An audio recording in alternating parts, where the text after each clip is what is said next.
Hello and welcome to Dark and Stormy Book Club. It's October. What we're reading. Enjoy. I'm Ann Dart. I'm Tracey Stormy. And I'm Kathy Knight. And together we are It Was a Dark and Stormy Book Club, a podcast for mystery lovers. Welcome.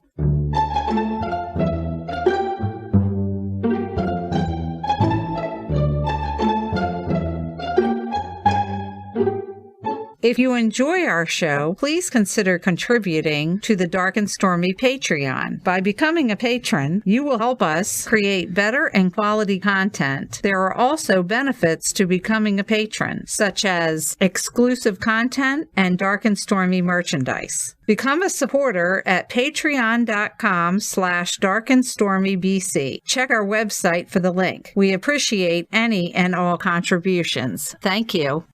Welcome to Dark and Stormy Book Club. It's what we're reading for October.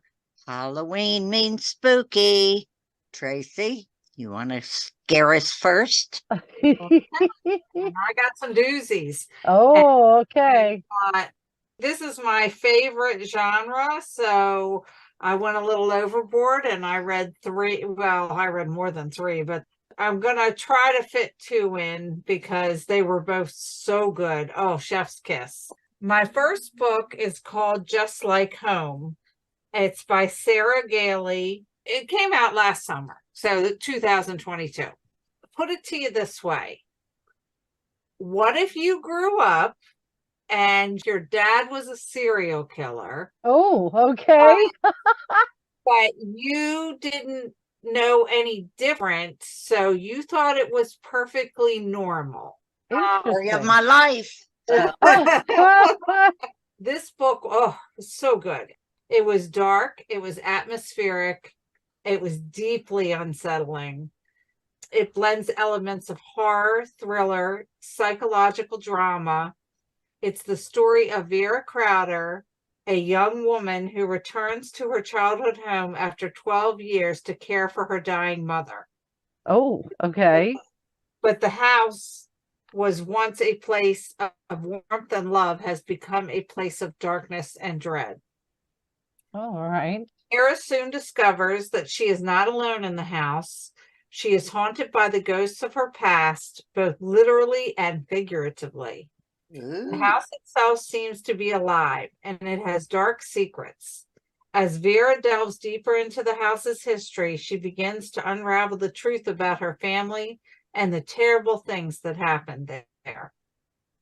As the story goes along, you think you're going down one path, but Vera has some secrets of her own. And oh my God, it was so good. I could not put this book down. There's some trigger warnings, obviously. There's body mutilation. I mean, it doesn't go too graphic because as much as I enjoy this stuff, I don't like it too over Right. But it is a difficult read. And you have to be in that mindset at the time to enjoy it. Like, I don't think I'd read this book in the summer or something. But this is the perfect time of year to delve into something so dark. It's a disturbing novel that deals with some difficult themes such as trauma, abuse, and the nature of evil. But it is so beautifully written. You can tell when she writes, she doesn't go for the shock value. It just flows that way. I cannot recommend this book enough. Her website is sarahgailey.com. It's put out by Tor Books. So we will move on to the next one, because that one's just as good too. This one is called Mary. It's written by Nat Cassidy. And what sold me on this book, because I'm a huge Stephen King fan, is the very blurb at the beginning of the book. When he was a little kid, his mother wouldn't let him watch scary movies. So his way of scaring himself, he would go to the bookstore and look at the scary book covers, and he couldn't sleep at night sometimes. Well, one of the books that scared him the most was the book Carrie. He became obsessed with that book, So he thought, what if I write a book that's like a Carrie character who's all grown up now, and the same kind of stuff happened to her, but she had no special powers. I was like, okay, I'm in. Let's go. This is a very unpredictable book. It's ultimately satisfying horror novel that blends elements of the bizarro genre and traditional horror tropes. The story follows Mary Mudgett, a middle-aged woman who's struggling with perimenopause, a difficult relationship with her aunt, and a series of gruesome murders that are happening in her small town. Oh, Cassidy is such a good writer. It's sharp, it's witty. I laughed a few times, even though this was a very dark book. Mary is complex and relatable protagonist, and her journey of self-discovery is both entertaining and thought-provoking. The supporting cast is well developed, and the relationship between the characters are believable and engaging. The plot of Mary is full of twists and turns, and Cassidy keeps the reader guessing until the very end. The novel is also quite graphic and violent, and is definitely not for the faint of heart. But for fans of horror in the bizarro fashion, Mary is a must read. Nat has a website also. It's Nat Cassidy. He has a book coming out in October. Paste Magazine has listed it as the most anticipated horror book of 2023, and it is called Nestlings. He's also an actor. I looked up his acting credits, and it looks like it's a lot of guest roles on other people's shows. He was a finalist for the Bram Stoker Award for Best First. So interesting. that's pretty cool. So I know that was a fast thing, but go look them up because, oh my gosh, if you like this kind of stuff like I'm a little obsessed with, you love it. I love it. That's awesome. I also read 2 books. Oh my And- goodness, you guys are making me feel like I didn't Well- I didn't Well, you got a do little the bit. assignment. Well, I was going to read the first one as my book for this month, and I was going to read The King, Stephen. I was going to read his book, Holly, which I enjoyed very much. Okay. But I really wouldn't consider it. It wasn't horror, and it wasn't sci-fi. If you liked the Mr. Mercedes series that he did with Bill Hodges and his group of merry teenage helpers, Married Teenage Helpers. I love that. this is a continuation. Of course, Bill has passed away. That wasn't really a horror either. So then I found this book. It's called Knock Knock, Open Wide. Oh, And it's by Nick Sharpson. Now, it's an Irish tale that combines horror and Celtic myth. ooh, We all know what changelings are. We've all yes. had stories about changelings. Well, this takes changelings to a whole nother degree. In 1979, a young lady named Etaine Larkin went to a party at her sister's house. Her sister lived in Dublin, and she lived in one of the small towns outside of Dublin. Well, she drove to Dublin. She had a good time at the party. Her boyfriend at the time, that was why she went to the party, to meet him, because he proposed to her. So she left the party to drive back home. It was the middle of the night, and she had, shall we say, quote unquote, borrowed her mother's car. Uh-oh. So she wanted to get home before her mother realized that she had borrowed her car. Right? Well, as she's driving along the road, she comes to a pitch black country road. There's a man lying in the middle of the road, and there's a dog chewing on this man. Oh, okay. So I take it he's not alive. Well, Hopefully not. well. Uh-oh.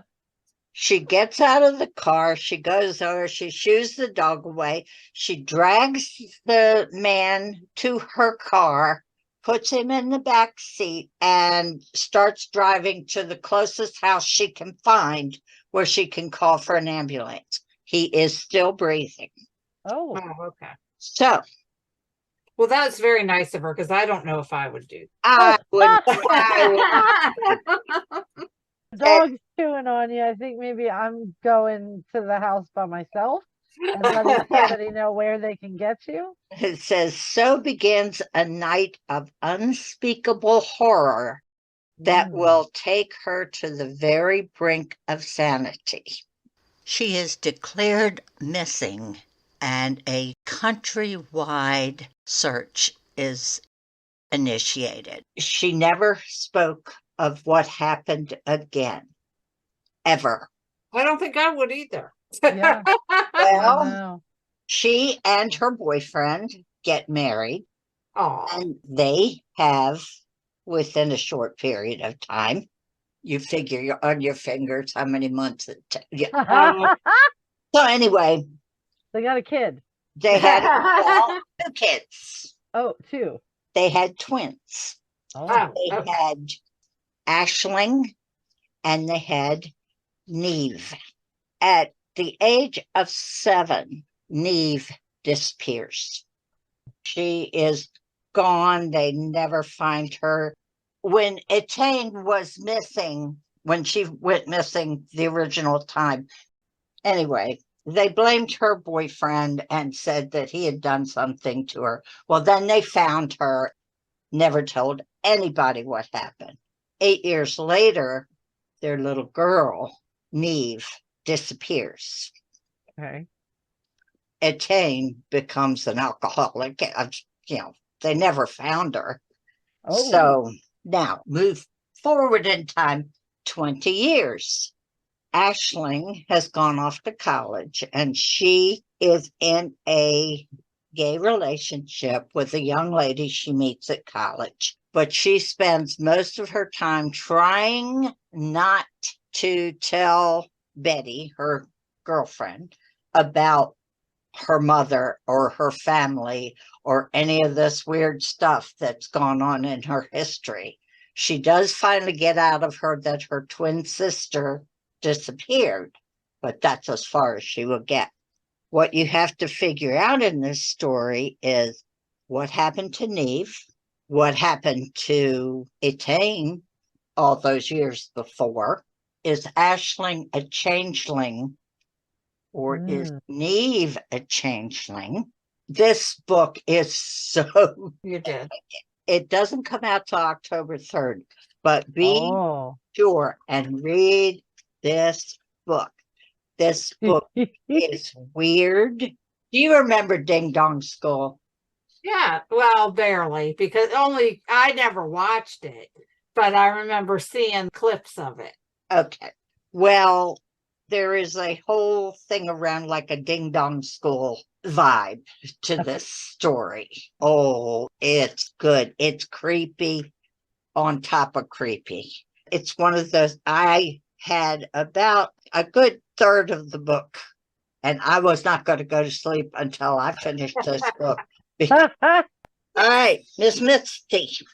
I'm going back a little bit because this is a book that I absolutely, absolutely loved. It is not overly scary because I am that heart a cozy mystery reader, and I sometimes I would read John Sanford. I used to read Dean Koontz, Stephen King. Yeah. But as far as more recent kind of things, although this book was a while ago. So basically my book is by Dorinda Jones. And her website is Dorinda.com. I guess when you have the first name Dorinda, there's probably not a whole lot of other people that are taking up time for you. So when we met, the three of us, you were at Hollow Read, and that's actually where I met Dorinda for the first time, because the year before you were there, she was the keynote speaker. Oh, okay. And then I realized when she was there that I had actually judged one of her books in a contest. And so that's the book that I actually reread it probably like 2 or 3 months ago. So I read it first a while ago, and now I read it again. So it's one of the Charlie Davidsons, which if you haven't read those, I am going to highly recommend that you do. And the one that I was in the contest that I was judging for was Second Grave on the Left. Oh. So she won the contest. I mean, it's not because of me, but one of my scores was You could in there. say that. Absolutely, right? I'm like, hey, Dorinda, do you want to go out for coffee? Because, I mean, let's be honest here. I'm the one who made sure that your book won the contest. Yeah, not gonna go there. This is a series. It's 13 books long. She is essentially a reaper and has to move between worlds. If you like some romance in your darker mystery stuff, you will be extremely pleased to read any of these. I would start at the beginning, but Second Grave on the Left, that was actually my first one. I had not read the first one. And I read the second, and I immediately went back and grabbed one, and then I read them as they came out.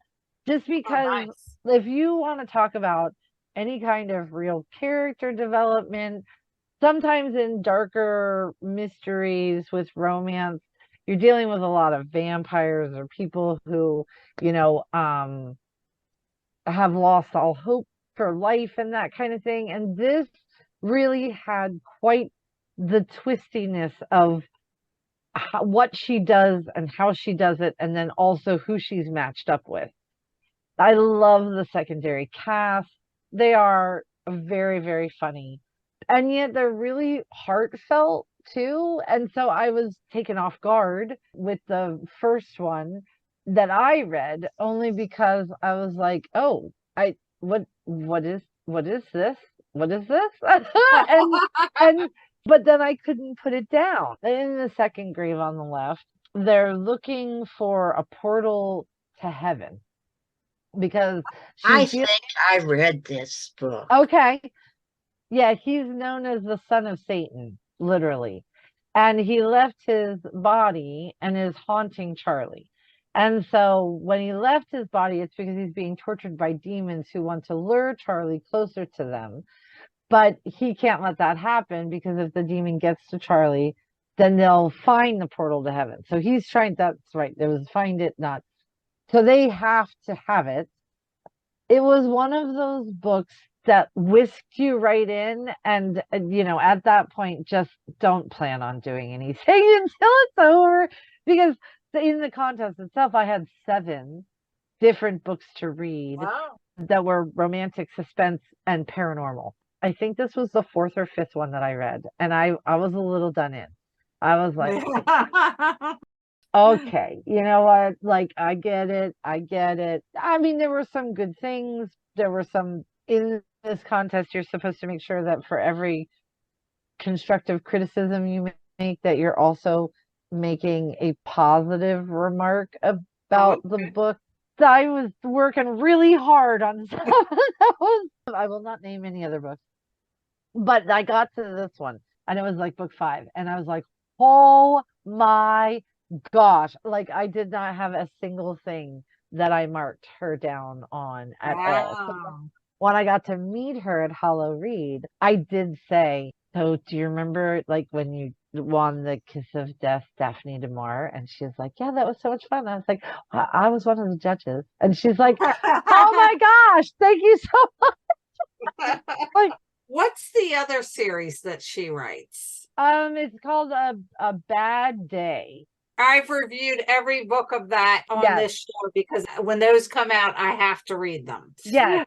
That she is they- she also does 1001 Dark Nights, which is a different series in a different world. But I know that a lot of people have really enjoyed A Hard Day series also. And so that was like a switch for her because she had done a lot of paranormal stuff and then she was rotating into less about demons and hell and stuff. And I mean, she did it flawlessly. It was beautiful. I love those books too.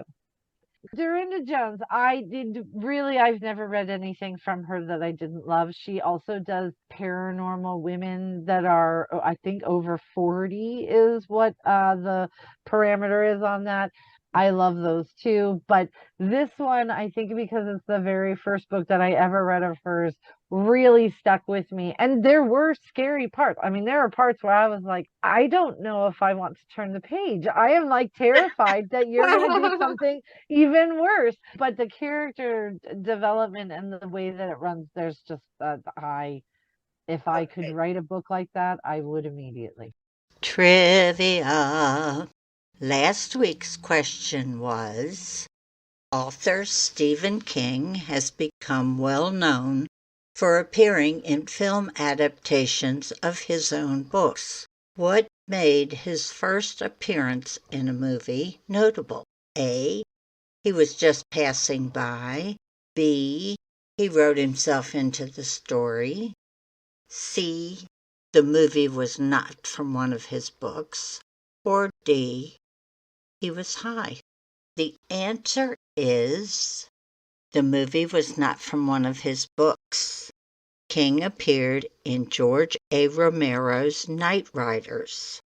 He played the Hoagie Man and would go on to appear that year in the adaptation of Creepshow.